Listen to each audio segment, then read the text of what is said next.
Assalamoalikum, my brothers and sisters. The most important piece of advice ever to be delivered to mankind is made up of two simple words. If you have that, you have everything.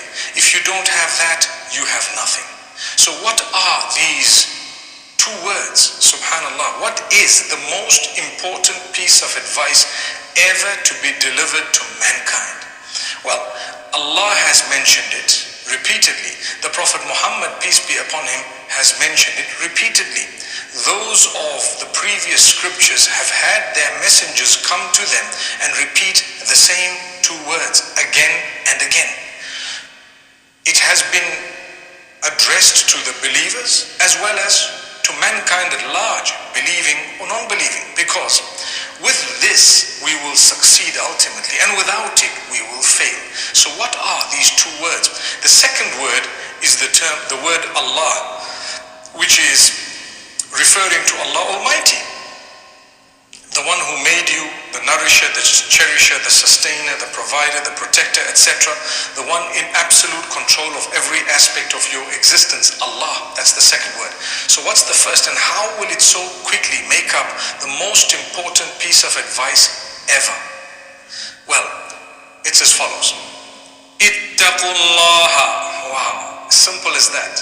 Ittaqullah. We hear the term ittaqullah. People say ittaqillah, ittaqullah, etc. Allah addresses it to the believers many times in the Quran. He says, Ya ayyuhalladhina amanu ittaqullaha. O you who believe, ittaqullah. Then Allah says, Ya ayyuhan nasu ittaqu rabbakum. O people, ittaqu rabbakum. Have taqwa of the one who made you, the one who is in control of your entire existence, the one who feeds you, clothes you, etc. So what is the meaning of the term taqwa? It's so important. Taqwa, some say, is the fear of Allah. Well, that is a very narrow meaning, and it could be perhaps worded much better and more correctly, because when you are scared of someone, one might say that is an element of fear, to be scared. Are you going to worship Allah because you are scared of Him? No. You're going to worship Allah because you love Him and because you're afraid of making Him angry or upset. You're afraid of His wrath, His anger. You're afraid of His punishment. So when you worship Allah out of the love of Allah, you've automatically created a barrier between you and His anger or His punishment. And this is why Ibn Hajar al-Asqalani says, taqwa is to create a barrier between you and the punishment of the Almighty by obeying the instructions of Allah and by staying away from the prohibitions. As simple as that.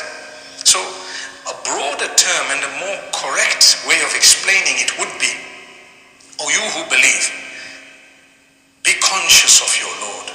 Be conscious of Allah. Develop the correct relationship with Him, because taqwa is a lifetime of relationship. That's what it is. In everything there will be taqwa.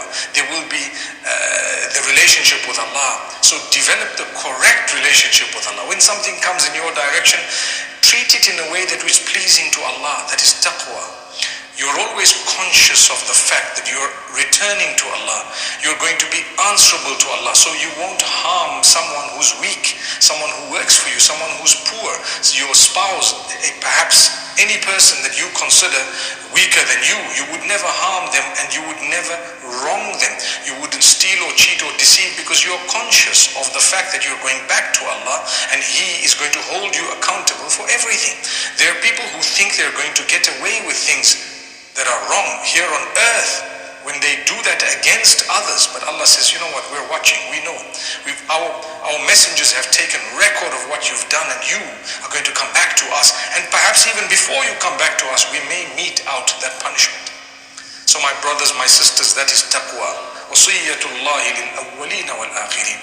It is the instruction of Allah for those before and those who are going to come after. To the first and to the last, starting from Adam, going all the way down to the last of humankind.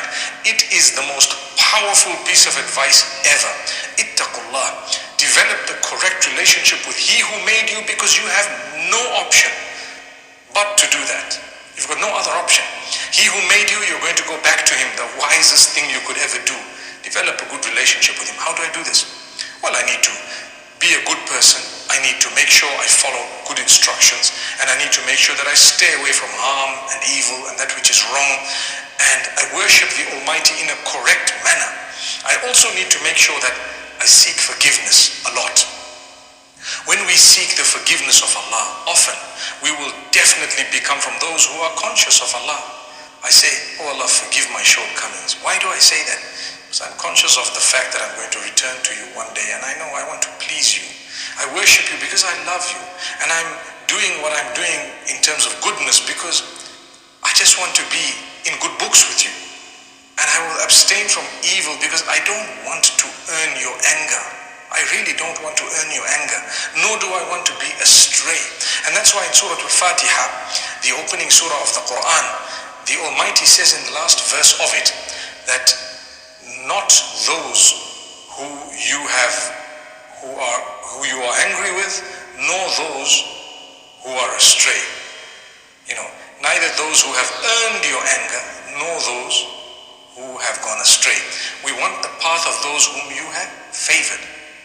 So my brothers and sisters, whenever you think about the most powerful piece of advice you could give anyone, or anyone could give you, or that has been given in the past, or that will be given in the future, the most powerful is ittaqullah. Develop the correct relationship with Allah. May Allah grant us that opportunity. أقول قولي هذا وصلى الله وسلم